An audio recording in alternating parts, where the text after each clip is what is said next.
अस्सलाम वालेकुम दोस्तों, मैं हूं दानिश नवाज आपके फेवरेट प्रोग्राम के साथ जिसका नाम है बच्चे मन के सच्चे। दोस्तों, आज का हमारा प्रोग्राम बहुत ही स्पेशल है। एक तो उसकी वजह है मदर्स डे। सबसे पहले मैं अपनी अम्मी को कहूंगा थैंक यू अम्मी, आज मैं जो कुछ भी हूं आपकी वजह से हूं, आपकी दुआओं और मेहनत की वजह से हूं। और दूसरा ये कि पूरी कायनात में जितनी भी माएँ हैं उन सबको मैं अपनी पूरी टीम की तरफ से कहूंगा हैप्पी मदर्स डे। दोस्तों, आज के इस माओ के आलमी दिन के हिसाब से हमने सोचा क्यों ना आपको एक ऐसा प्रोग्राम दिखाएं जो सबसे डिफरेंट हो।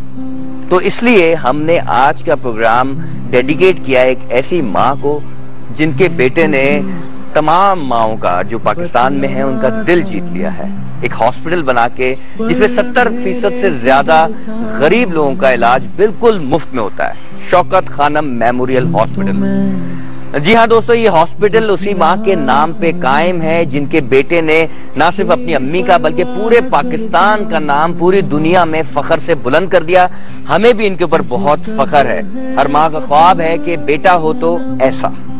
और हाँ दोस्तों, एक और बात मैं आपको बताता चलूं कि आज हमारे प्रोग्राम में जो बच्चे मौजूद हैं वो इसी हॉस्पिटल यानी कि शौकत खानम मेमोरियल हॉस्पिटल से ही सेहतयाब होकर यहाँ बैठे हैं अपनी माओं के साथ। आज ये भी हमारे मेहमान हैं। तालियां।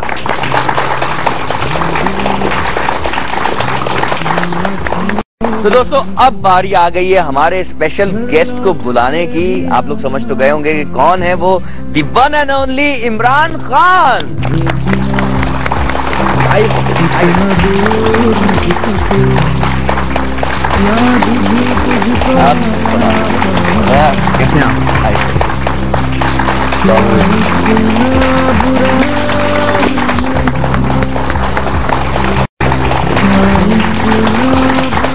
कैसे तो कैसी तबीयत है आपकी? फ्लू हुआ है लेकिन बच्चों को देख के ठीक हो गया। सर, वैसे आज हम आपको पूरा फ्लैशबैक में ले जाने वाले हैं, आपके बचपन में, आपकी बचपन के आपकी अम्मी के साथ आपके रिलेशंस। और जब आपकी अम्मी आपको खाना खिलाती थी तो आप क्या भागते थे उधर उधर, जिस तरह सारे बच्चे भागते हैं जब उनकी अम्मियां खाना खिलाती हैं। बच्चे सर खाने से क्यों भागते हैं, क्या रीजन क्या है इस बात?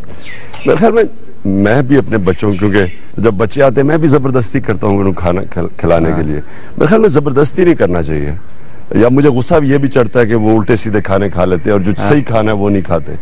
लेकिन मेरी वालदा एक चीज करती थी, हमारे घर में गाय भी थी और भैंस भी थी और मेरी वालदा 4 दफा दिन में मुझे दूध का गिलास देती थी और वो चाहे जो खाना खाओ या ना खाओ दूध जरूर पीना था। अच्छा। तो मैं बाद में मैंने रियलाइज किया कि इसका बहुत फायदा था, क्योंकि जो दूध है वो आपकी हड्डियां और आपकी ग्रोथ में और एक पूरा मील है। और वो देसी दूध, वलैती दूध नहीं है जो बक्सम में होता है। तो मैं उसका शुक्रिया अदा करता हूँ वालदा का, क्योंकि जब मैं जैसे ही मैं लंबा होना शुरू हुआ और मैं क्रिकेट खेलनी शुरू की तो मैं जो मुझे दूध से ताकत मिलती थी वो आम खाने से नहीं मिलती थी। ग्रेट। और मैं जबरदस्ती अपने बच्चों को दूध पिलाने की कोशिश करता हूँ। तो पीते आराम से आपसे या भागते? एक पीता है, दूसरा नहीं पीता। अच्छा। सर, आपकी पर्सनैलिटी इतनी ग्रूम हुई और आप इकलौते बेटे थे अपनी वालदा के, तो अम्मी का सारा प्रेशर आपकी तरफ से था कि तुमने क्रिकेटर बनना है, तुमने या उन्होंने या आपने खुद डिसाइड किया ये चीजें? मेरी वालदा ने कभी मुझे किसी काम पे जोर नहीं लगाया। सब कुछ वो मेरे पे छोड़ देती थी कि अगर मैंने करना या नहीं करना।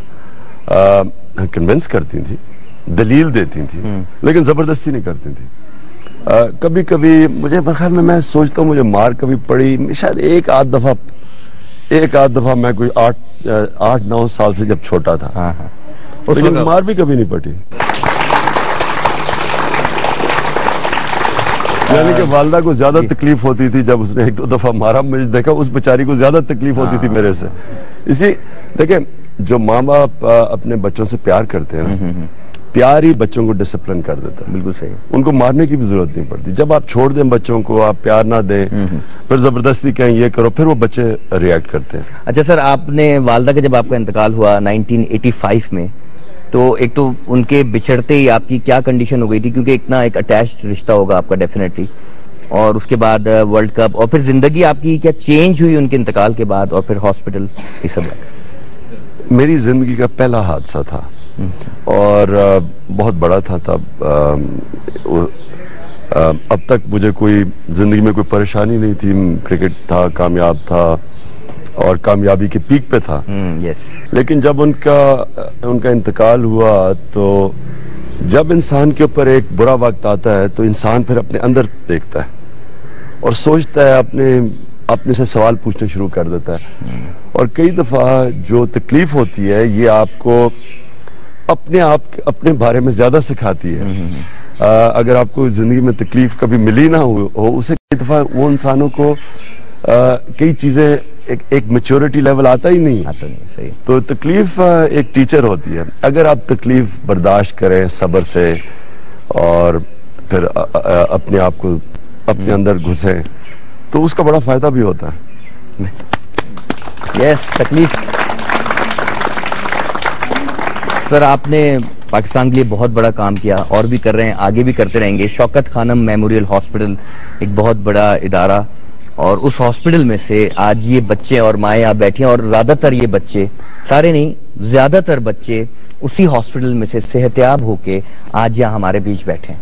मैं आपको एक बात बताऊं, मुझे अल्लाह ने बड़ी जिंदगी में कामयाबी दी, स्पोर्ट्स में दी, शायद ही किसी को दी हो, लेकिन जो मुझे जिंदगी में खुशी महसूस हुई जिस दिन वो अस्पताल के दरवाजे खुले, मुझे किसी चीज से, वर्ल्ड कप से भी इतनी खुशी नहीं हुई जितनी उससे हुई। और उसकी वजह ये थी कि एक तो था बड़ा मुश्किल, सारी दुनिया कह नहीं हो सकता, इतना बड़ा प्रोजेक्ट था और मुसलसल रुकावटें आती थी, कभी कुछ आ गया कभी कुछ आ गया। पर लोग कहते थे जी बन भी गया तो चलेगा नहीं क्योंकि इतना ज्यादा उसका कॉस्ट है। इस अस्पताल ने मेरे ईमान को मजबूत किया। यस।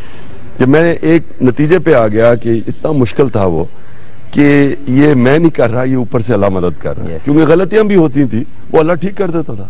जिस दिन अस्पताल के दरवाजे खुले तो मेरा, आप ये सोचें कि ईमान मुकम्मल हो चुका था। दोस्तों, जब कोई ठान ले अल्लाह के बंदों की मदद करने के लिए तो अल्लाह ताला खुद उस बंदे की मदद करना शुरू हो जाते हैं, और ये एग्जाम्पल आपके सामने है। इस वक्त हम जा रहे हैं एक छोटे से ब्रेक की तरफ। ब्रेक से वापस आएंगे तो इन बच्चों के पास बहुत सारे सवाल हैं इमरान भाई के लिए, उनसे पूछेंगे। तो आप लोग ब्रेक लीजिए, टेक अ ब्रेक।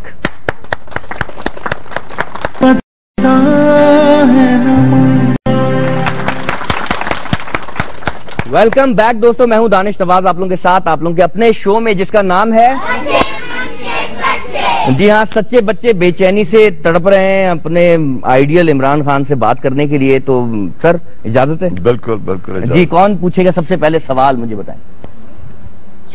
हाँ जी, हाथ उठाएं। क्या आप अपनी माँ से मजाक करते थे? मैं भी अपनी वालदा से मजाक करता था, मेरी वालदा भी मेरे साथ मजाक करती थी। नेक्स्ट। आपकी मम्मा आपको क्या बनाना चाहती थी? वो करना चाहती थी जो मैं करना चाहता था। जो मैं बनना चाहता था मेरी वालदा तैयार थी उसको बैक करने के लिए। और मैं 9 साल की उम्र का था जब मैं अपनी वालदा के साथ टेस्ट मैच देखने गया, 9 साल की उम्र में। और मेरे जो फर्स्ट कजन थे जावेद बरकी, मेरी वालदा की बड़ी बहन के बेटे, वो उन्होंने लाहौर के गद्दाफी स्टेडियम में सेंचुरी बनाई और मैं 9 साल का था। और तब मैंने अपनी वालदा को कहा कि मैं टेस्ट क्रिकेटर बनूंगा। सर वैसे आपके अज़ाइम और आपकी बातें मतलब पक्की रही हैं हमेशा से। आपने 9 साल की उम्र में कहा कि मैं क्रिकेटर बनूंगा टेस्ट, आप वो बन गए। आपने कहा मैं शौकत खानम मेमोरियल हॉस्पिटल बनाऊंगा, वो आपने बनाया। अब आप सियासत में आए, आपने वर्ल्ड कप जीतने का कहा, आपने ये सब कैसे कर लेते हैं आप? ये मतलब हमारे जो यंगस्टर्स भी देख रहे हैं, ये बच्चे भी, ये क्या ऐसा आपके अंदर जज्बा आता है जो आप ये पूरी कर लेते हैं बात? जिंदगी में आपने बड़ा काम करना है, एक प्रिंसिपल, हार ना मानो। जब तक आप हार नहीं मानते आप कुछ भी कर सकते हैं।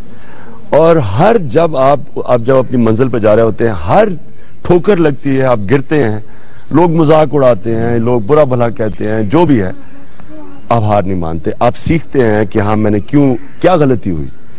तो हर मरहला जिधर मुश्किल आती है वो मुश्किलें आपको ताकत देती हैं। जब आप मुश्किलों को अबूर करते हैं, जब उनको हर ऑब्स्टिकल को रास्ते से हटाते हैं, तो आप और ज्यादा तकड़े हो जाते हैं। तो जितनी बड़ी आपकी मंजिल होती है उतनी ही आप तकड़े होते जाते हैं।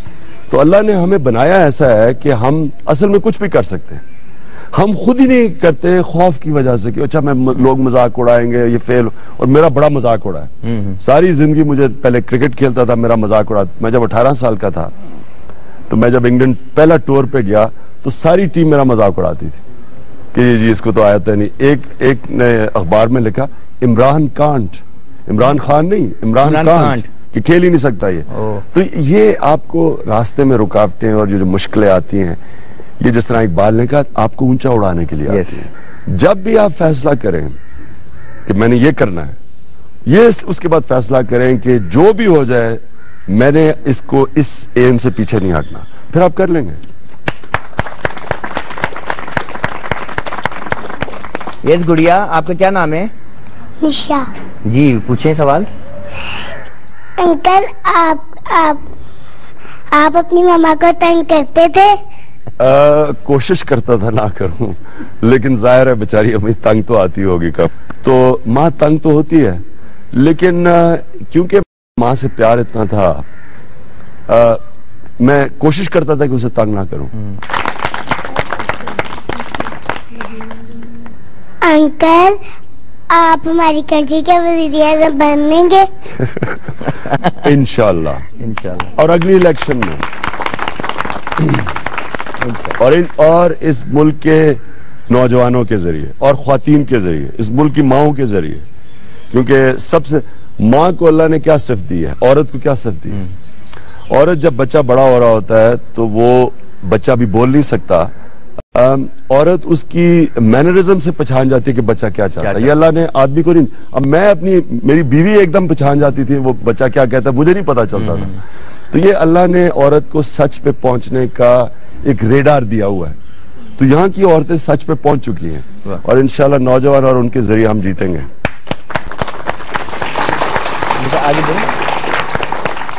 इमरान अंकल, आपकी मामा को आपका क्रिकेट खेलना कैसा लगता था?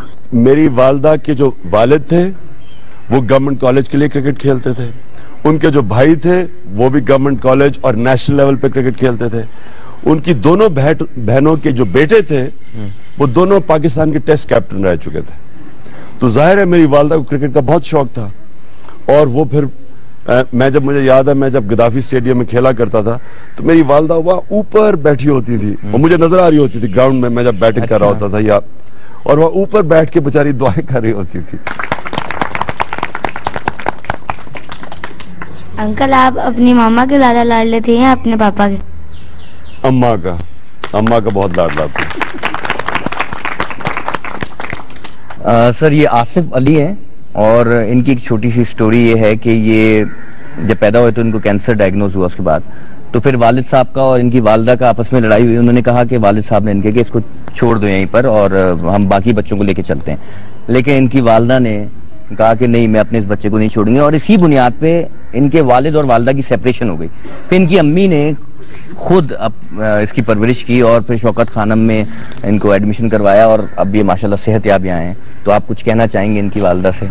मैं पहले तो आपको सलाम पेश करता हूँ और दुआ करता हूँ आपके लिए कि माशाल्लाह आपका बेटा एक बड़े काम करेगा, क्योंकि ये बड़े मुश्किल वक्त से गुजरा है। कैंसर का इलाज आसान काम नहीं। ये अब जब माशाल्लाह ये सेहतयाब हुआ है तो इसमें बाकी बच्चों से ज्यादा ताकत होगी। ये बड़े काम कर सकता है इंशाल्लाह। और मुझे बड़ा अफसोस होता है लोग जो कि अपने आप को अपने बच्चों से